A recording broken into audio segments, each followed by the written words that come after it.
Well, good afternoon. You guys are spectacular. You have made the graveyard shift. And I got to be honest, I was expecting nobody. So I'm pleasantly surprised.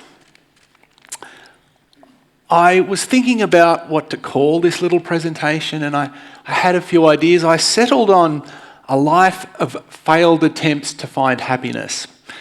It's not quite true, but we'll stick with it because I couldn't think of anything else.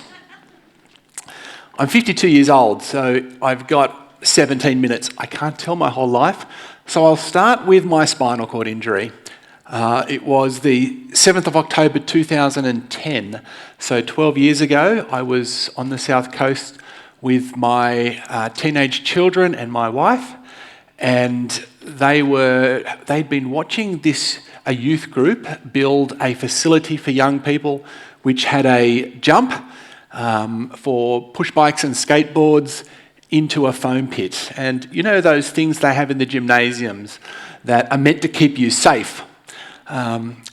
Tip, if you're a youth leader, occupational health and safety matters, because this was a very badly built foam pit. Anyway, it looked safe, and I was the type of father who parented by play. So my kids were taking this jump, and I jumped on a push bike, took the jump, landed upside down in the foam pit, and knew immediately I was in serious trouble. I couldn't move a thing, and it was no doubt the most scary moment in my life. I was stuck with my head underneath a foam pit. You see those YouTube videos where people fall over and hurt themselves, and you think, when you look at mine, it doesn't look like anything. So, I don't know, it's so random what causes a major injury and what doesn't. But I was flown by helicopter to Prince of Wales Hospital, and they x-rayed me and discovered I had a C4-5 spinal cord injury. So that means I have quadriplegia. When you think of quadriplegia, you tend to think of Christopher Reeve, Superman, who can't move anything from the neck down, but it depends exactly where the break is, the level of your injury. So C5 means that I'm essentially normal, I hate that word, but I have full function from that about the upper chest up. So I've got biceps, I can lift that arm that way. I don't have triceps or finger movement, so I can't get that going the other direction. I've had some recovery on this right side. So when you have a fall and they tell you to keep a person still, don't they, when you have an injury? A person falls over and looks like they're broken their back. That's because the damage isn't really caused by what happens to your bones. The problem is the damage done to the nervous system that runs from your brain down through the spinal, through the spine out to your muscles to tell them to move, and back the other way so that you can feel. So if you can keep a person as still as possible, it may be that not too much damage happens to the nervous system. In my case, I got a little bit of recovery on this right-hand side, so I can move my fingers, which is quite extraordinary. I've got some tricep. It's weak. I've arm wrestled children, and they beat me at an arm wrestle. But it's amazing how much just a little bit of movement, how much more independence that gives you. Well, I spent 7 months in hospital, I think, and when you're in Prince of Wales Hospital, by the way, not too far from here, when you're in hospital, you're desperate to get home. Hospitals are soul-destroying places when you're there for a long time. And I think the worst thing, by the way, if any of you are hospital chefs out there, sorry, but the worst thing is hospital food. It is. Oh my God, imagine just eating this same slop for 7 months.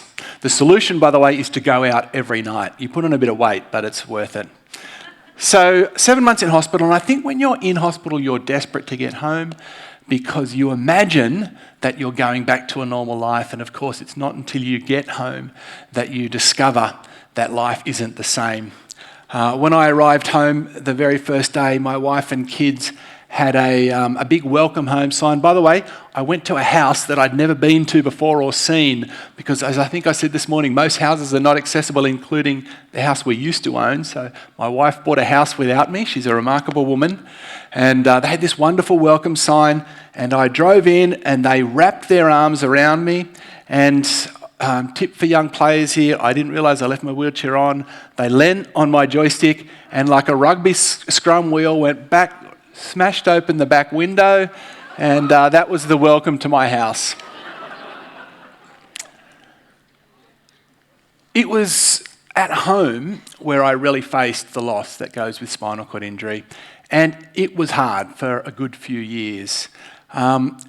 It's the losses of obviously the things you imagine. I was a surfer and a golfer, so it's the inability to do those things that I loved. It has an impact on sexuality.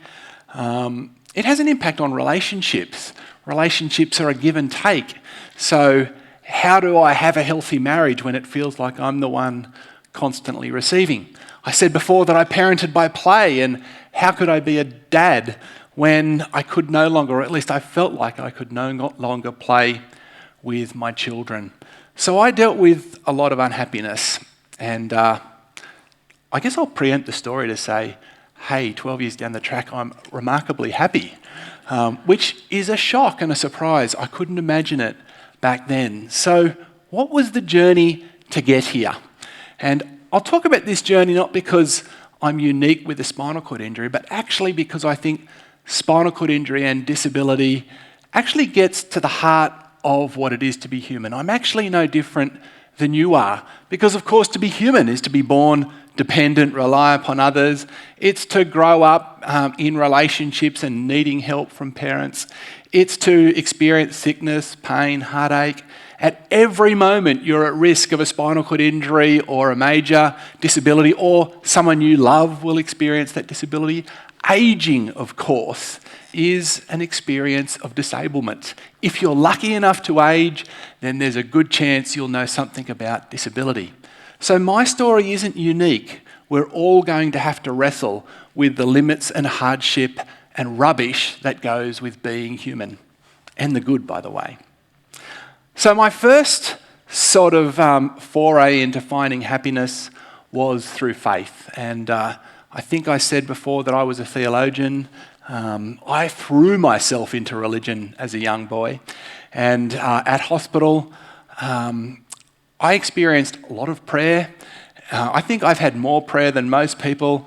And most of that was beautiful, because prayer generally is an expression of a person's desire for your well-being. So mostly when people prayed for me, that meant something. It showed their love and care for me.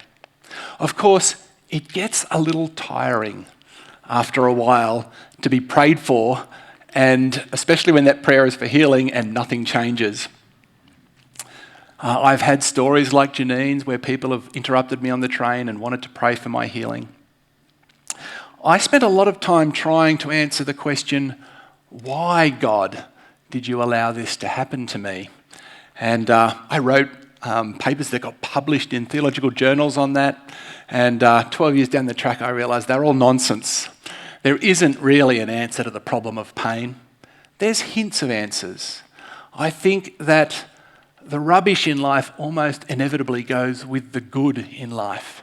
And you discover in moments of crisis some wonderful things that you would not have discovered had you not gone through that crisis. For example, I experienced extraordinary generosity. I love the nursing profession. And if you're a nurse or a physiotherapist or an occupational therapist or a doctor, I've experienced the beauty and the generosity of your profession. I've had so many friends be kind and look after me. I experienced the goodness of people helping me out every day. I said before, how do you deal with the challenge that you feel like you're always the one receiving and never the one giving? And my friend said to me one day, well, my gift is to allow others to help me so that they experience the joy of generosity. That's a really profound thought, because we live in a society where people are so independent and no one wants to accept help. We all want to be the one who gives help. But actually, it's a generosity to be willing to receive help. And I found that really profound thinking. I turned to virtue ethics. And I don't have enough time to go through the detail of virtue ethics now. It's in line with the positive psychology you've been hearing about. It's the idea that the good life or happiness isn't found in the up and down emotions of pleasure, but is found in living a purposeful and meaningful life, and it's achieved by the exercise of virtue. Now that all sounds very sophisticated. Virtues are just habits of character: love, joy, patience, peace, kindness. I found that to make a go of life with a spinal cord injury, I had to develop some virtues I didn't have. As I said, my accident was 2 weeks before my 40th birthday. So prior to this, I was a 39-year-old academic, driven man, and patience was not the highest virtue that I had. But let me tell you that when you live in a wheelchair and are dependent on help for others, you spend your life waiting for the medical profession, for doctors, for someone to get your toothbrush. So I had to learn how to be patient, how to be self-controlled. If I didn't, and I got frustrated or exercised anger, of course, I damage people around about me, and no one wants to help me. So that doesn't help me, and it doesn't help others. Of course, it's a balance, isn't it? How do you balance? Because sometimes you can be too patient, and sometimes you need to get a little pissed off to change the world, and sometimes we need a bit of anger. And so I'm not sure I always accomplish the balance, but that's what I try to do. I've had to learn some humility. Again, I was a 39-year-old proud man. All of a sudden, I couldn't turn off the light. I couldn't get myself out of bed. Hey, it's the 4:30 afternoon shift, so we can get a little bit intimate, can't we? Every morning, I get woken up by two generally young care workers. I think they're about 90% female. I've got one male. They come in and they rip my covers off, and there I am completely naked in front of these young carers. That's a strange experience. I don't have control of my body, so my mind can't control my sexual function. I could wake up in the morning erect, and we just pretend it's not happening and get on with our daily business. The next day, they could be trying to put a urodom on, which stops my leakage. I get some leakage of wee and things like that. I've got catheters, and wee and shit are the big problems of spinal cord injury. People say you're wheelchair bound. No, I'm wheelchair free. But the real problems with spinal cord injury are to do with that part of the body. And the carers will try and put this urodom on, and that day it's shrunken and small. And have you ever tried to put a condom on a shrunken penis? It's humiliating. My life is full of those instances. I'll have a catheter problem go wrong at work. Someone will have to stick their hands down my pants to help me out. Of course, I've had to learn to try and find some pride as well, and to balance humility with pride.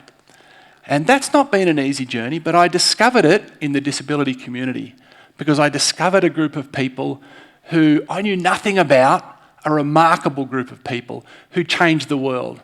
This is a group of people who tied themselves to inaccessible buses, who stood in front of trains, who fought a hard fight to get people out of institutions that were horrible and evil. And I live a much better life because of the fight of this previous generation of proud disabled people. And so I started to own some pride in my disability. It's not pride in the everyday circumstances, but it's pride in our collective capacity to make a better world. I found meaning in relationships. I rediscovered how to be a parent. My children, as I said, were teenagers at the time, and I struggled to know How do I connect now that I can no longer play with my children? Well, I got them to do my care work in the morning and night. So now, of course, it's my children, teenage children, ripping the blankets off in the morning and showering me and getting me dressed. And that's confronting at first, I guess. But hey, all of a sudden I'm spending 2 hours with my children in the morning and night. And they're learning about bodies and everyday real life. And they're growing and it's remarkable. So we're not playing in the same way as we were. Well, we do. And my kids are fantastic. I have this most amazing relationship with my kids in many ways, I think, because of the spinal cord injury. It brought my brothers together. I have the most amazing... I call my brothers... I'm a 50-year-old and I call my brothers most weeks. I think that's pretty rare nowadays. And that's the spinal cord injury that sort of reminded us that we need each other. I poured myself into work and I've done meaningful work and I found goodness there. To be honest with you, I found it quite exhausting. So I had to try and find other ways of discovering happiness because I think just finding meaning in work is not enough. There's been lots of talk of finding meaning in nature, and that was certainly true for me. As I said, I incurred my spinal cord injury surfing. Skateboarding, but I was a surfer prior to incurring that spinal cord injury. I could not stand beaches after that. So if there was ever a beach, I was extremely unhappy. And then about 7 years down the track, my mind switched as I started to accept this disability. And then I could go to a beach and look at others surfing and see the beauty of the waves. In fact, I felt like I could see beauty in nature that I hadn't noticed before, because spinal cord injury caused me to slow down and take my time and see that which I hadn't seen before. I think in positive psychology they talk about savouring nature, noticing what mostly would just pass us by because we're all in such a hurry with our head in our phones, Jocelyn. I bought a house on a beach. How strange is that? I now get up every day and look at the surf. Well, I'm also trying to rediscover pleasure. That's been a little harder. I deal with a lot of pain and limits, but I'm trying. I shouldn't tell you this, but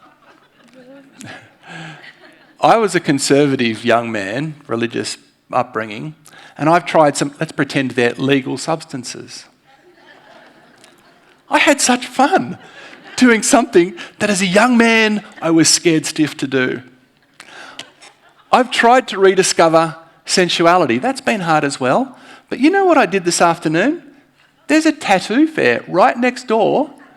And I went round and looked at this amazing bodies with all these fantastic tattoos. I actually got myself a tattoo once. I couldn't feel it, so it was really easy. I've got some way to go to find pleasure. My time's up as well. Where does that leave us? Well, this journey has led me in some weird places. I'm a pretty faithless theologian. That's a strange place to be. I'm a sinful virtue ethicist. I'm a tired and unsuccessful justice warrior. I'm a pretty good friend, I think, and not a bad partner and father. I'm a try-hard mystic, and I'm just trying to have as much fun as I can within the limits of this shitty body. What more can we do? See you later.